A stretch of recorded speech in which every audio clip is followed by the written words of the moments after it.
शुरुआत करते हैं कोरोना 2020 की। कोरोना का संक्रमण रोकने के लिए देश में लॉकडाउन लगाया गया और लॉकडाउन का पालन सख्ती से कराने के लिए पुलिस लगातार काम कर रही है। डॉक्टर, पुलिस और तमाम कोरोना वॉरियर्स लोगों की जिंदगी को बचाने के लिए जी जान से अपनी ड्यूटी कर रहे हैं, लेकिन फिर भी कोरोना वॉरियर्स पर हमले हो रहे हैं। महाराष्ट्र में अहमदनगर में सामूहिक नमाज पढ़ने के लिए यहां पर भीड़ जुटती है और पुलिस मौके पर पहुंची तो उन पर पथराव कर दिया जाता है। लॉकडाउन के दौरान सामूहिक नमाज को रोकना पुलिस के लिए एक बड़ी चुनौती साबित हो रही है। तस्वीरें महाराष्ट्र के औरंगाबाद के पैठण की हैं। यह नमाज पढ़ने के लिए कई लोग एक साथ जमा थे। पुलिस मौके पर पहुंची और लॉकडाउन का हवाला देकर लोगों से घर जाने की अपील की गई। सामूहिक नमाज पढ़ने की जिद कर रहे लोगों ने पुलिस की बात मानने की बजाय पुलिस पर पथराव शुरू कर दिया। पथराव में 2 पुलिस वालों को गंभीर चोट आई है। पथराव की ये घटना सोमवार को पैठण के बिटकीन इलाके में हुई। पुलिस ने 27 लोगों के खिलाफ मामला दर्ज किया है। पुलिस के मुताबिक मौके पर 40 से ज्यादा लोगों की भीड़ जमा थी। महाराष्ट्र में इस वक्त कोरोना के सबसे अधिक मामले हैं। सरकार की तरफ से पुलिस को सख्ती से लॉकडाउन का पालन करवाने का आदेश है। कोरोना को लेकर लोगों में इतनी दहशत है कि हरियाणा के अंबाला में एक कोरोना संदिग्ध मरीज के दाह संस्कार को लेकर हंगामा हो गया। हालात ऐसे हो गए कि पुलिस को अपनी रक्षा में गोली चलानी पड़ी। अंबाला के चंद्रपुर में पुलिस के साथ अस्पताल की टीम एक कोरोना संदिग्ध मरीज की मौत के बाद दाह संस्कार करवाने पहुंची थी। गांव वालों को जैसे ही इस बात का पता चला, वो दाह संस्कार को रुकवाने के लिए पहुंच गए। पुलिस ने लोगों को समझाने की कोशिश की, लेकिन लोग इस बात पर अड़ गए कि कोरोना के मरीज का दाह संस्कार उनके इलाके में नहीं कराया जाए। बहस के बाद गांव वालों ने पुलिस पर पथराव शुरू कर दिया। पुलिस वालों को अपनी जान बचाने के लिए हवाई फायरिंग करनी पड़ी। बाद में मौके पर एसडीएम और डीएसपी पुलिस फोर्स के साथ पहुंचे। लॉकडाउन का उल्लंघन करने के आरोप में कई लोगों को गिरफ्तार किया गया है।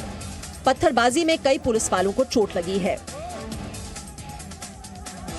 गांव वालों ने एम्बुलेंस के भी शीशे तोड़ दिए।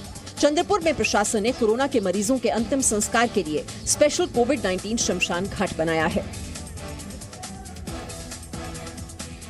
लॉकडाउन को 1 महीने से ज्यादा का समय हो गया है। गुजरात में कोरोना के मामले तेजी से बढ़ रहे हैं। मजदूरों के सब्र का अब खत्म हो गया इम्तिहान और सूरत में हीरा कारोबार से जुड़े हुए मजदूर अब घर जाने के लिए प्रदर्शन कर रहे हैं। सूरत में मजदूरों का सब्र अब जवाब देने लगा है। बार बार गुहार लगाने के बाद भी जब मजदूरों की मांगें नहीं सुनी गईं, तो मजदूरों ने हंगामा कर दिया। पुलिस ने मजदूरों को समझाने की कोशिश की, लेकिन मजदूरों की पुलिस के साथ झड़प हो गई। मजदूरों ने पुलिस की गाड़ियों पर हमला किया और पूरे इलाके में तोड़फोड़ कर दी। मजदूरों के हंगामे से इलाके में अफरा तफरी मची रही। मजदूरों ने पुलिस की गाड़ियों के अलावा इलाके में खड़ी गाड़ियों को भी नुकसान पहुंचाया। खटोधरा थाने की पुलिस ने मजदूरों के खिलाफ मामला दर्ज किया है। पुलिस ने मजदूरों को जल्द ही घर भेजने के इंतजाम का भरोसा दिया है। महाराष्ट्र में कोरोना के बढ़ते मामलों को रोकने के लिए सरकार और पुलिस दोनों सख्त हैं। संक्रमण से बचने के लिए मास्क को जरूरी बताया गया है। पुणे में पुलिस ने भी एक आदमी को यही समझाने की कोशिश की, लेकिन पुलिस को धन्यवाद कहने की जगह परिवार के लोगों ने हमला कर दिया। तस्वीरें पुणे की हैं। कुछ लोग पुलिस वालों के साथ मारपीट कर रहे हैं। पुलिस वालों के साथ बदसलूकी कर रहे सभी लोग एक ही परिवार के हैं। पुलिस को यूनुस नाम का व्यक्ति बगैर मास्क के घूमता दिखा। पुलिस ने उसे रोककर मास्क पहनने की हिदायत दी और मास्क ना पहनने पर एक्शन लेने की चेतावनी दी। इसी बात पर यूनुस के परिवार वालों ने पुलिस पर हमला कर दिया। पुलिस के साथ मारपीट की कोशिश हुई। पुलिस वालों ने किसी तरह से जान बचाई। बाद में पुलिस ने सभी लोगों को हिरासत में ले लिया। तो देखा, अपने पुलिस वालों पर लोग हमला कर रहे हैं, लेकिन इंदौर में जिन लोगों ने पुलिस पर अटैक किया था वो पछता रहे हैं। उन्हें समझ आ गया है कि पुलिस उनकी जिंदगी बचाने आई थी, लेकिन उन्होंने पुलिस पर पथराव किया। ये रिपोर्ट देखिए।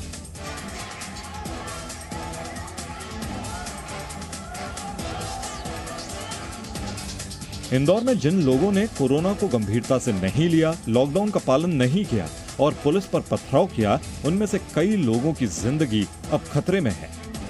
इंदौर के पत्थरबाजी करने वाले कई लोग कोरोना टेस्ट में पॉजिटिव पाए गए हैं। बल्क में हमारा जो बैकलॉग था उसके सारे केसेस थे, और ये वही केस हैं जो अधिकांशतः येलो हॉस्पिटल में या क्वारंटाइन हाउस में भर्ती हैं, यानी कि चिन्हित लोग हैं, और इन्हें ही हमने प्राइमरीली टेस्ट किया था। गिरोह के सदस्यों के पॉजिटिव आने से जेल प्रशासन सख्ते में है। पिछले दिनों स्वास्थ्य कर्मियों पर पत्थरबाजी करने वाले 16 लोगों को पहले इंदौर के सेंट्रल जेल और फिर अस्थायी जेल भेजा गया था। अब उन लोगों की कोरोना टेस्ट रिपोर्ट पॉजिटिव आई है। यही नहीं, इनके संपर्क में आने से कुल 19 लोग कोरोना पॉजिटिव पाए गए हैं। गुजरात के वडोदरा में भी ऐसा ही हुआ। पुलिस पर हमले के आरोप में जेल गए लोगों का कोरोना टेस्ट कराया गया। 5 लोगों की रिपोर्ट पॉजिटिव आई, यानी कि जिन लोगों ने कोरोना वॉरियर्स पर हमला किया था, अब कोरोना ने उन्हें अपना शिकार बना लिया है। 26 अप्रैल को शहर के नगरवाड़ा इलाके में पुलिस पर पथराव हुआ था। पुलिस ने पथराव के आरोप में 10 लोगों को गिरफ्तार किया था। पुलिस ने सभी लोगों को एक अलग जगह पर रखा और सभी का सैंपल लिया गया। रिपोर्ट आई तो पता चला कि पत्थरबाजी करने वाले 5 लोग कोरोना से संक्रमित हैं। कोरोना टेस्ट पॉजिटिव आने के बाद पुलिस भी डर गई है, क्योंकि सभी लोगों को पहले थाने में लाया गया था। सभी आरोपियों को वडोदरा के करेली बाग पुलिस स्टेशन में रखा गया था। अब रिपोर्ट आने के बाद पूरे थाने के पुलिस वालों को क्वारंटीन में जाना पड़ेगा। आरोपियों से पूछताछ करने वाले, उनके करीब जाने वाले पुलिस वालों का कोरोना टेस्ट होगा। आरोपियों की वजह से अब कांस्टेबल से लेकर एसपी तक को टेस्ट कराना होगा।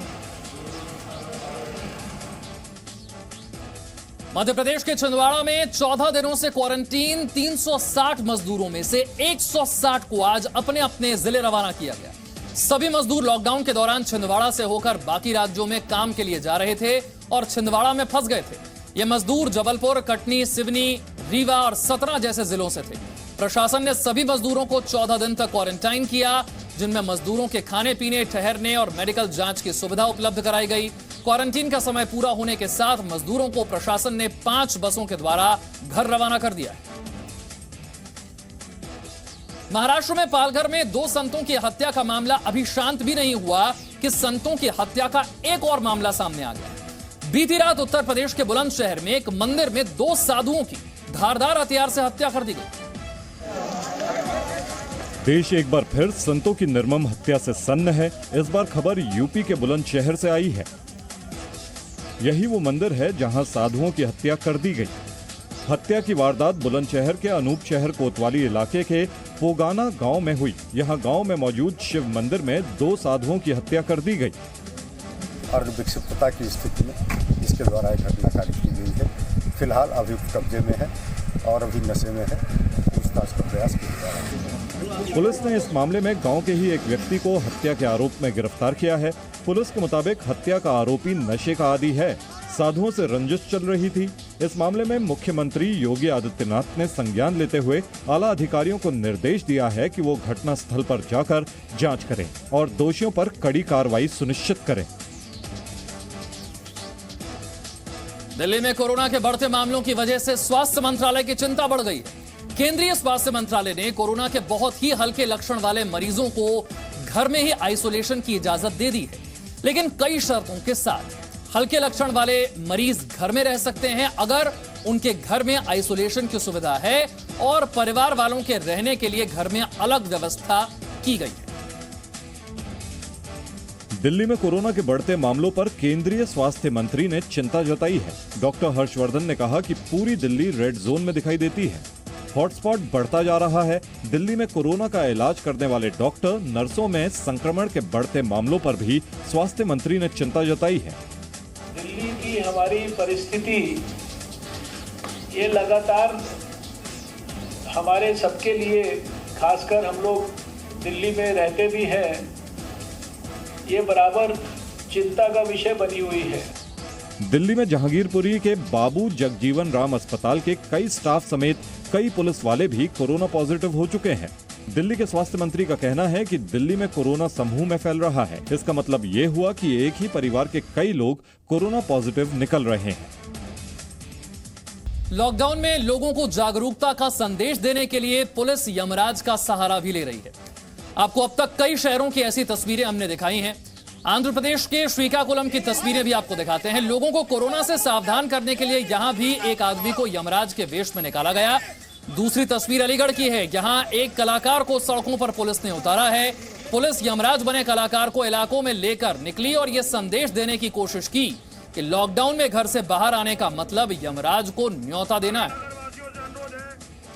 और लॉकडाउन के इस दौर में कलाकार लोगों को संदेश दे रहे हैं। कल हमने आपको गुजरात के सूरत की तस्वीरें दिखाई थी, आज गांधीनगर की तस्वीरें देखिए। गुजरात में कोरोना के बढ़ते मामलों के बीच डॉक्टर और नर्सेज का हौसला बढ़ाने के लिए कुछ कलाकारों ने सड़क पर खूबसूरत पेंटिंग बनाई है। पेंटिंग के ऊपर लिखा है, हम कोरोना को हराने के लिए तैयार हैं। ये पेंटिंग गुजरात के विधानसभा के सामने बनाई गई। अहमदाबाद के चित्रकार नागर प्रजापति और राजू श्रीमाली प्रकाश समेत 6 लोगों की मेहनत से यह पेंटिंग तैयार हुई। कोरोना लॉकडाउन की मुश्किल घड़ी में लोगों का धैर्य तो काबिले तारीफ है ही, लेकिन कोरोना फाइटर के रूप में काम कर रही पुलिस का मानवीय पहलू भी लोगों के दिलों को छू रहा है। ऐसी ही तस्वीर हरियाणा के पंचकुला से आई। पंचकुला के सेक्टर 7 में अकेले रह रहे बुजुर्ग के जन्मदिन की सूचना पुलिस को उनके परिजनों से मिली और लॉकडाउन के बाद किस तरह से पुलिस अचानक बुजुर्ग के घर पर केक लेकर पहुंचती है और पुलिस कर्मियों ने उनका जन्मदिन मनाया। Happy birthday to you. Happy birthday to you. Happy birthday, dear Uncle. Happy